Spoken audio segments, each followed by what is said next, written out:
The analogy you gave is you have wine glasses, and let's say they're all randomly changing size slightly, and then one of them hits the right shape to absorb a lot of sound energy. Let's say you have one frequency of sound, like a woman singing, the opera singer breaks the wine glass example. And so if they're all constantly changing, as soon as the wine glass hits the right shape, it breaks, and then it cannot change anymore. And so you're going to end up eventually having most of them broken, because over time they just randomly hit this shape and then they break. Right. That's what passive adaptation is.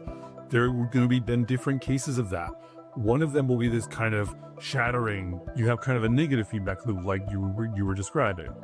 I have a lot of different ways the system can move. If I resonate a lot with the drive, then I make those motions, and making those motions causes me to explore new configurations, and I find new configurations that are not so good at absorbing energy, and then I'm kind of too cold to keep moving and I get stuck. So that's the glass shattering. The glass moves until it shatters and then it stops.